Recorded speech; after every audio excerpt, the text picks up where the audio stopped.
Gimana rasanya? Yang tegang misalnya, yang kembung, ngurangi nggak?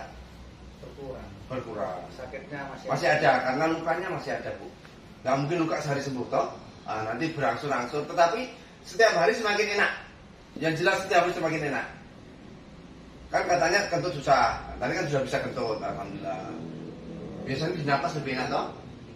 Iya. Napas pun lebih enak. Sekarang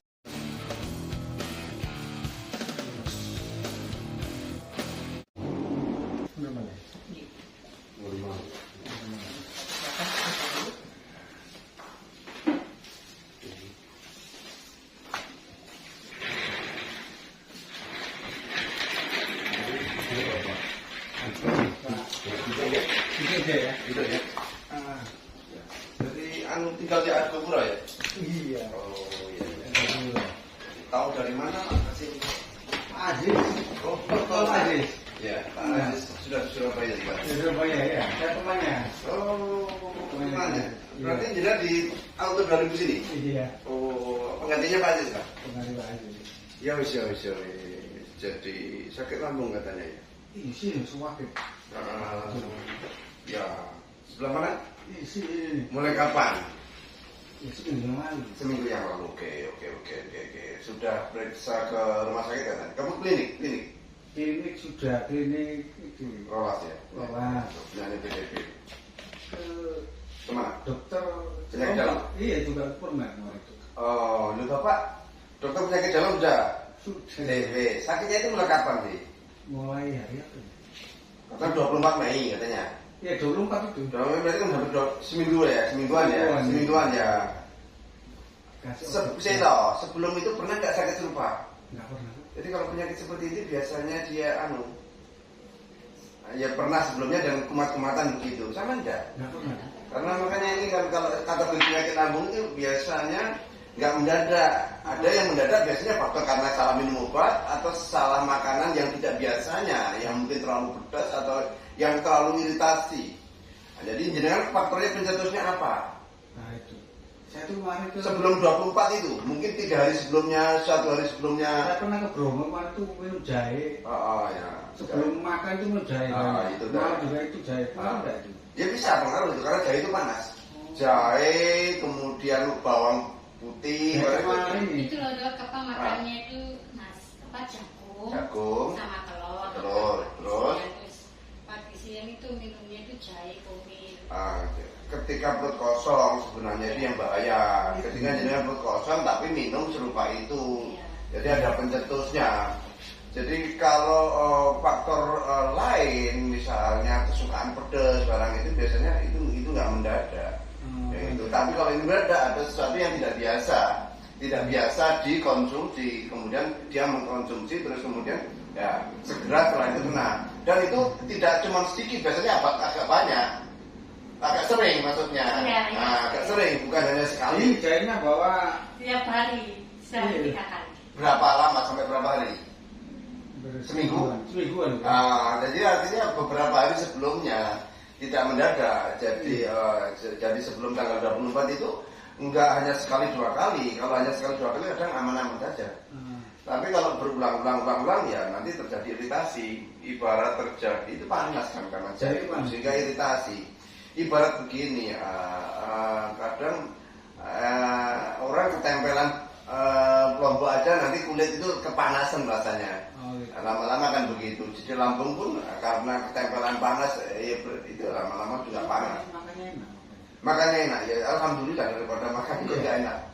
Makanya itu normal. Masih normal ya, tapi sering sakit ya. Itu sakit ya Pak. Kalau malam tembus sampai belakang. Ya sudah. Ada mal enggak? Enggak ya? Enggak ada. Kalau ada mal nanti biasanya penyembuhannya lebih cepat. Ya Semua makan masih normal. Ya sudah. Jadi begini. Kalau orang ada indikasi gangguan lambung itu, jadi ada 3 kategori Pak. Ya, jadi ada yang karena faktor psikis atau pikiran yang gampang sumpek atau stres, itu kepribadian yang gampang itu juga berpengaruh ke gampang sakit lambung. Nah, tapi itu biasanya sering kumat-kumatan. Jadi artinya segala hal yang memperburuk kondisi itu tak jelaskan biar semuanya faktor yang memperberat itu dihindari, faktor pencetus juga dihindari. Jadi faktor pikiran, nggak boleh sumpah, pikiran sumpah ya. Jadi mikir boleh, nggak mungkin orang nggak mikir ya. Jadi normal, orang berpikir itu normal, tapi yang sumpah nggak boleh. Nah, pedas, stop. Jadi seperti ini stop. Pedas, kecut, kopi, telat makan, ya itu. Pedas, kecut, kopi, telat makan itu dihindari. Sama pikiran sumpah. Jadi ada mungkin juga faktor kadang-kadang yang memperburuk sakit lambung itu karena badannya melontir. Badannya melontir ke samping, maka lambung ketarik ke samping. Lambung ketarik ke samping, maka akan terjadi lambung tegap. Asam lambung gampang naik. Makanya semuanya itu kita cek. Jadi kalau faktor pikiran jenengan kan enggak tahu, gampang super ya. Saya juga ngejim. Ngejim enggak apa-apa. Ngejim hanya masalah kelamatan. Ini sama gini. Jadi enggak masalah, enggak mengaruh ke lambung. Enggak gampang. Kalau ngejim itu kalau misalkan dia bermasalah paling hanya keramatan saja, Pak. Keramatan itu sampai seperti saraf kejepit bisa. Keramatan efeknya seperti saraf kejepit. Tapi nggak akan menimbulkan nyeri di sini. Paling tulang belikat, lengan yang sakit kalau jam itu. Tapi bukan di sini. Kalau salah satu cara ngecek ada badan muntin kayak itu, sama tak suruh loncat. Nanti ada kaki lemas sebelah atau tidak. Begini, jangan ikuti gerakan saya. Ini kaki jinjit, kaki jinjit. Coba loncat. Satu kaki dulu. Bagaimana? Terserah mana saja. Jinjit, loncat jinjit, terus Pak, tahan terus. Terus bagus, benar, bagus. Oke kan sebelah. Lebih enak yang mana? Ganti sebelah. Loncat aja, jinjit. Aduh, sakit ya. Ini aja tidak boleh. Itu udah darah, kelihatan sekali. Tapi kan di sini tarik. Terasa lebih lemah nggak kaki sebelah daripada sebelahnya? Iya, lebih lemah. Nah, ini yang saya bilang itu ada faktor badannya ketarik ke samping. Jadi badan ada karena badannya muntir. Nanti ketika ada masalahnya nunggu waktu kadang. Masalah seperti ini nunggu waktu. Ketika tambah usia dan kurang gerak, biasanya begitu. Tambah faktor penyebab gula lumpurnya dari air putih penyebabnya. Nanti asam urat bisa naik, kolesterol. Kayak selang kalau muntir air tidak naik. Tidak benar. Bagus benar. Nah, kalau capek bilang stop. Lampunya semakin bungkuk semakin sehat, semakin miring ke kiri semakin sehat. Ya, semakin miring ke kiri semakin sehat. Ayo, lama-lama keluhannya hilang. Ayo, kalau capek berhenti sendiri. Gimana rasanya? Yang tegang misalnya, yang kembung, ngurangi nggak? Berkurang. Sakitnya masih ada, karena lukanya masih ada, Bu. Nggak mungkin luka sehari sembuh, toh. Nanti berangsur-angsur, tetapi setiap hari semakin enak. Yang jelas setiap hari semakin enak. Kan katanya kentut susah. Tadi kan sudah bisa kentut, alhamdulillah. Biasanya di napas lebih enak, toh? Iya. Napas pun lebih enak. Sekarang Bapak rasakan, dibuat loncat lebih kuat kakinya. Bandingkan kanan kiri. Coba rasakan. Nah, jangan tadi misalkan terasa. Sekarang lebih enak. Begini ya. Ini. Lebih enak nggak? Ya, lebih enak. Udah duduk, udah. Makanya kalau sudah sekali saja sudah langsung kakinya kuat. Seminggu saya bilang mudah lagi.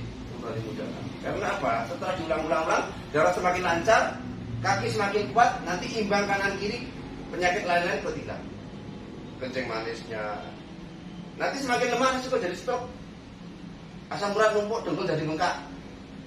Ya, tapi kalau sudah semakin lancar darahnya, kaki ini kuat sendiri.